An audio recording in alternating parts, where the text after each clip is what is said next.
Assalamualaikum anak-anak. Waalaikumsalam. Bagaimana kabarnya? Sehat?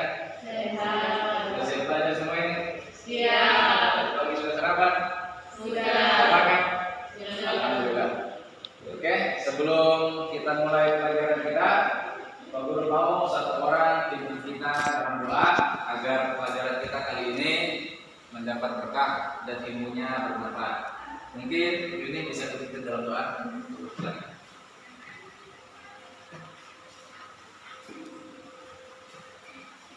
Teman-teman yang Bapak Guru sebelum kita belajar, mari kita berdoa.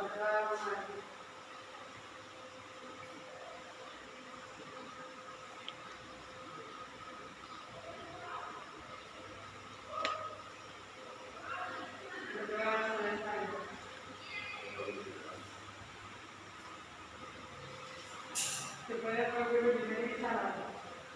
Assalamualaikum warahmatullahi wabarakatuh. Waalaikumsalam warahmatullahi wabarakatuh.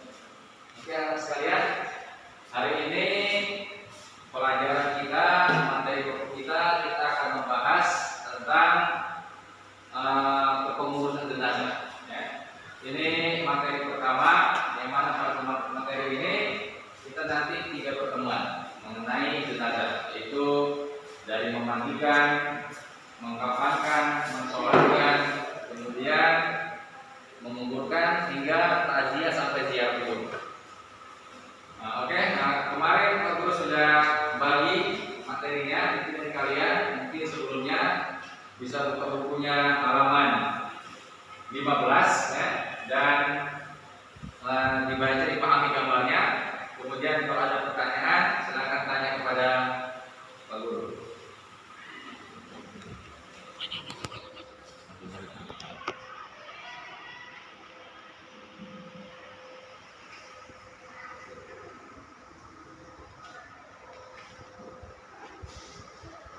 Oke, bisa dilihat dulu.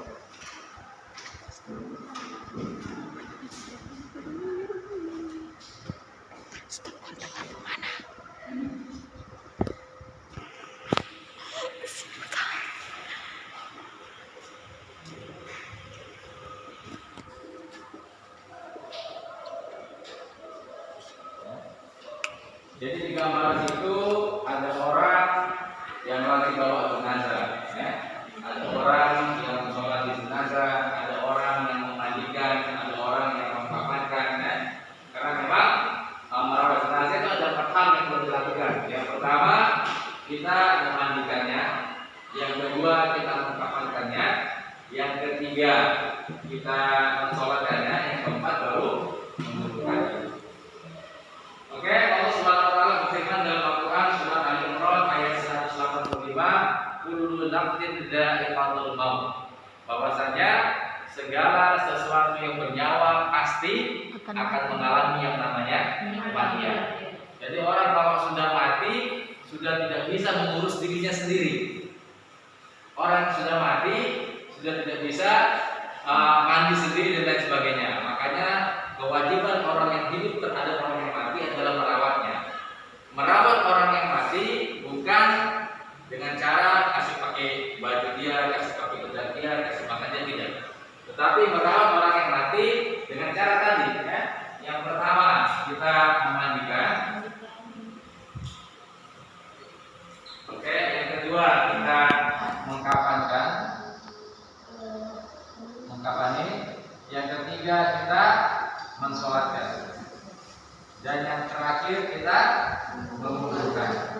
Nah, ini yang harus dilakukan, merawat orang yang sudah mati. Ya. Mungkin dari materi yang Guru bagi atau gambar-gambar dan video yang sudah tonton tadi ada yang bertanya tentang perawatan jenazah? Tidak ya. Kalau kali ini kita akan bahas 2 saja, memandikan dan mengkafani jenazah. Oke, sebelumnya Pak Guru bagi kelompok, karena pas ada 6 orang kita bikin 3 kelompok. Yuni dengan Mila, ya. Ini berdua kelompok, ini berdua. Oke, langsung dikasih rapat Pak Guru. Jadi 2 kita.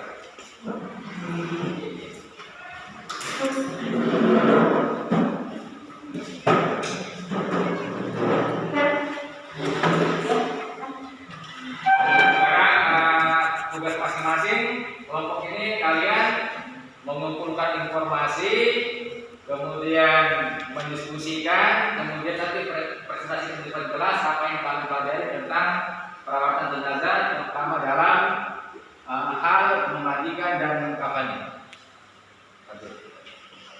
Sudah?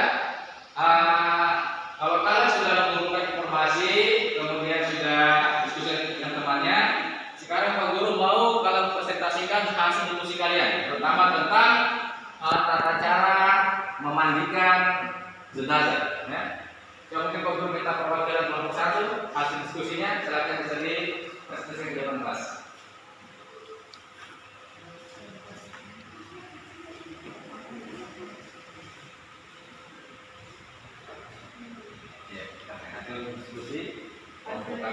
Diskusi kelompok 1. Berikut tata cara memandikan jenazah. A. Di tempat tertutup agar yang melihat hanya orang yang memandikan dan yang mengurusnya saja. B. Mayat diletakkan di tempat yang tinggi seperti dipan. C. Dipakaikan kain basahan seperti sarung agar auratnya tidak terbuka. D. Mayat didudukkan atau disandarkan pada suatu lantas disapu perutnya sambil ditekan pelan-pelan agar semua kotorannya keluar. Setelah itu dibersihkan dengan tangan kiri dan yang memandikan dianjurkan menggunakan sarung tangan. Dalam hal ini boleh memakai wangi-wangian agar tidak terganggu bau kotoran si mayat. E. Setelah itu hendaklah mengganti sarung tangan untuk membersihkan mulut dan gigi si mayat. F. Membersihkan semua kotoran dan najis. G. Mewudukan setelah itu membasuh seluruh badannya. H. Disunahkan membasuh 3 kali sampai 5 kali. Oke, terima kasih kepada kelompok 1. Semuanya beri aplaus kelompok 1. Sekarang Pak Guru minta perwakilan kelompok 2 untuk mempresentasikan hasil diskusinya. Silakan. Kami dari kelompok 2 yang mempresentasikan hasil diskusi kami yaitu tata cara memandikan jenazah. A. Di tempat tertutup agar yang tidak melihat hanya orang-orang yang memandikan dan yang mengurusnya saja. B. Mayat diletakkan di tempat yang tinggi seperti dipan. C. Dipakaikan kain basah seperti sarung agar auratnya tidak terbuka. D.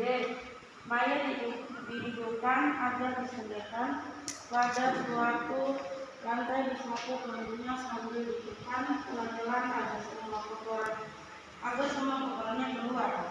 Setelah itu dibersihkan dengan tangan kiri dan yang memandikannya diajukan menggunakan sarung tangan. Dalam hal ini boleh memakai wangi-wangian agar tidak terganggu bau kotoran si mayat. E. Setelah itu hendaklah mengganti sarung tangan untuk membersihkan mulut dan gigi si mayat. F. Membersihkan semua kotoran dan najis. G. Mewujudkan setelah itu membasuh seluruh badan. H. Disunahkan membasuh 3-5 kali. Oke, terima kasih. Aplaus untuk kelompok 2. Oke, selanjutnya kelompok terakhir, kelompok 3 untuk mempresentasikan hasil diskusinya. Silakan Mas. Ya, silakan. Kami dari kelompok 3 mempresentasikan hasil diskusi kami. Berikut tata cara memandikan jenazah. A. Di tempat tertutup agar yang melihat hanya orang-orang yang memandikan dan mengurusnya saja. B. Mayat diletakkan di tempat yang tinggi seperti dipan. C.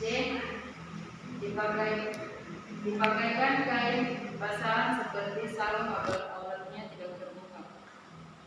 D.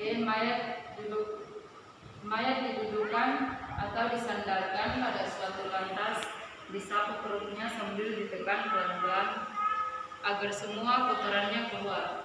Setelah itu dibersihkan dengan tangan kiri dan yang memandikannya dianjurkan mengenakan sarung tangan. Dalam hal ini boleh memakai wangi-wangian agar tidak mengganggu bau kotoran si mayat. Setelah itu hendaklah mengganti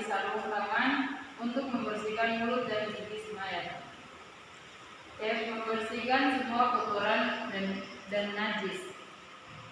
G. Memwudukan, setelah itu membasuh seluruh badannya.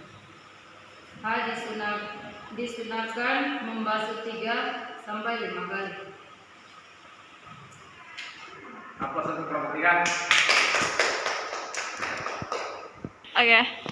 Oke anak-anak sekalian, hasil diskusi kalian dengan kelompok masing-masing, maka kita bisa ambil satu kesimpulan atau kita juga bisa menyatakan pendapat kita tentang tata cara memandikan jenazah. Tapi kalau Pak Guru tercatat sekitar ada 1, 2, 3, 4, 5, 6, 7, 8 poin.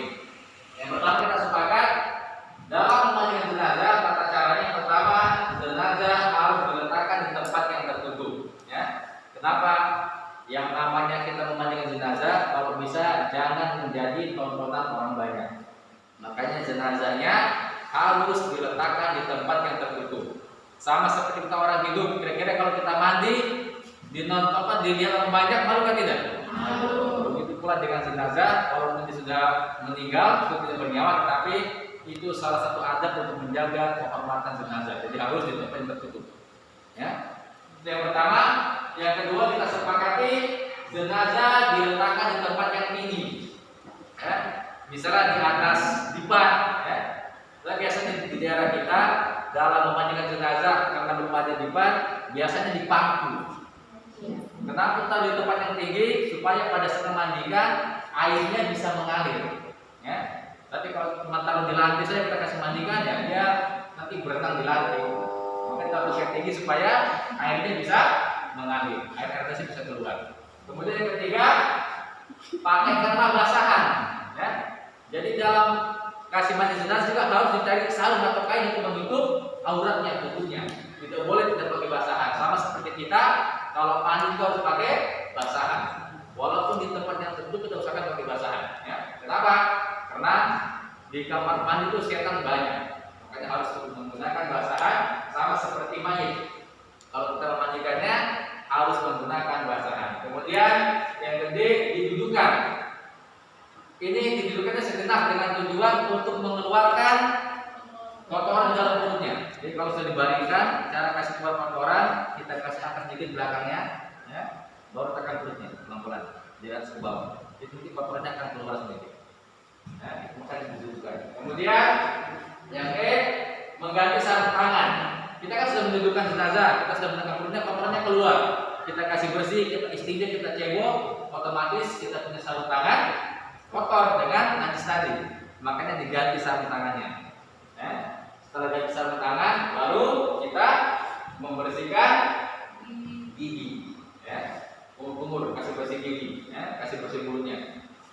Semua baik lubang telinganya, hidungnya, mulutnya kasih bersih semuanya. Makanya diganti sarung tangannya.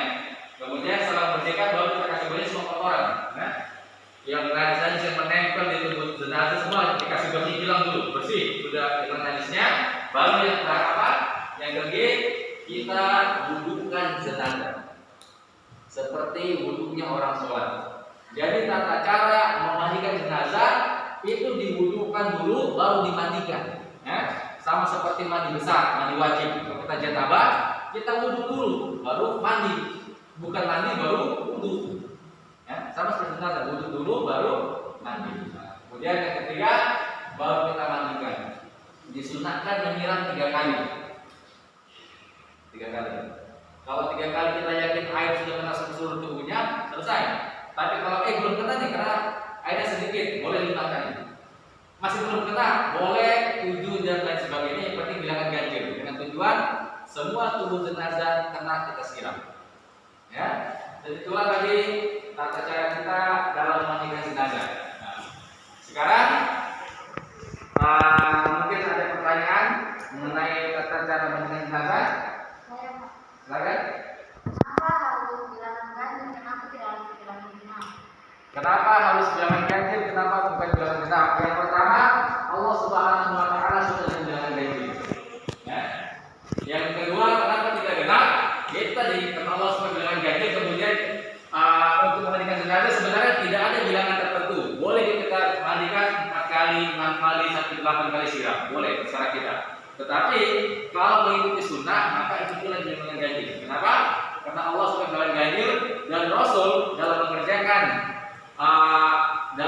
jenazah menggunakan bilangan ganjil. Ya. Mungkin ada lagi pertanyaan? Kalau tidak ada, kita cukupkan sampai di sini.